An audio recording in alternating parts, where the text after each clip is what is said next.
السلام علیکم ورحمۃ اللہ وبرکاتہ۔ دوستو، مسافر جو ہے ایک ہے ظہر، عصر اور عشاء،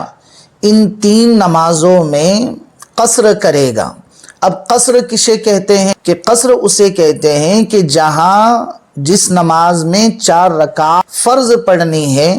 مسافر ان 4 رکعتوں کے جگہ صرف 2 رکعت نماز پڑھے گا۔ یہ شریعت کی نظر میں قصر ہوتا ہے۔ اب سمجھتے ہیں اگر کوئی 4 رکعت، جس مسافر کو 4 رکعت جو ہیں وہ 2 رکعت ہو چکی، لیکن وہ غلطی سے 4 رکعت پڑھ لیتا ہے 2 رکعت کے جگہ، تو ایسا کرنا کیا جائز ہے؟ تو اس کو سمجھتے ہیں کہ جو مسافر قصر کرنے کے بجائے وہ 4 رکعت پڑھتا ہے اور وہ بھول سے پڑھتا، اس کو یاد نہیں تھا کہ وہ مسافر پھر پڑھتا ہے، تو پھر ایسی صورت میں وہ 4 رکعت جو ہے اس میں کی 2 رکعت نفل ہو جائے گی اور 2 رکعت اس کی قصر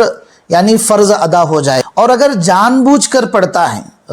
غلطی سے نہیں بلکہ معلوم ہے کہ اس کو 2 ہی پڑھنا ہے پھر بھی وہ 4 پڑھ رہا ہے، تو ایسا کرنا اس کے لیے گناہ کا سبب ہوگا اور وہ گنہگار ہو۔ ٹھیک ہے، اب یہ مسئلہ سمجھتے ہیں کہ کیا مسافر سفر کے دوران سنتوں کو پڑھتا ہے یا چھوڑنا چاہیے؟ تو مسئلہ یہ ہے کہ جو مسافر ہے اس کے لیے دونوں اختیار، اگر موقع ہے تو وہ سنتوں کو پڑھ لے، اور اگر موقع نہیں ہے تو سنت کے چھوڑنے کا اختیار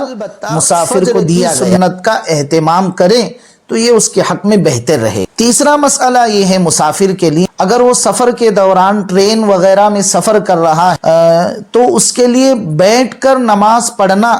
جائز نہیں ہے جب تک کہ وہ بیمار نہ، اگر وہ بیمار ہے تو بیٹھ کر نماز پڑھے، بیمار نہیں ہے تو مسافر کے لیے کھڑے ہو کر نماز پڑھنا ہی اولا ہوگا، بہتر ہو۔ کہ مسافر کب نماز قصر پڑھے گا، تو آپ یہ بات اچھی طریقے سے سمجھ لیں کہ جہاں اور جس وقت مسافر جس جگہ پر جا رہا ہے وہاں اگر 15 دن ٹھہرنے کی نیت کر رہا ہے تو اب وہ قصر نماز نہیں پڑھے گا، اور جہاں 15 دن سے کم ٹھہرنے کی نیت سے جا رہا ہے تو وہاں وہ قصر نماز پڑھے گا۔ ٹھیک ہے، اب دوسرا مسئلہ یہ ہے کہ جب مسافر اپنے شہر کی حد سے، باؤنڈری سے باہر نکل جائے تو اب اس کے لیے قصر کرنا جائز ہو جائے گا، اب وہ مسافر ہو جائے گا۔ تیسرا مسئلہ یہ ہے کہ جو نمازیں سفر کے دوران قضا ہو جائے، مثال کے طور پر ظہر کی نماز قضا ہو جائے، عصر کی نماز قضا ہو جائے، عشاء کی نماز قضا ہو جائے، تو اپنے مقام پر پہنچ کر وہ قضا نمازیں اسی طریقے سے پڑھے گا جس طریقے سے اس پر ادا ہوئی تھی، تو ادا اس پر جو 4 رکعت کے جگہ 2 رکعت ہوئی تھی، اسی طریقے سے ان قضا نمازوں کو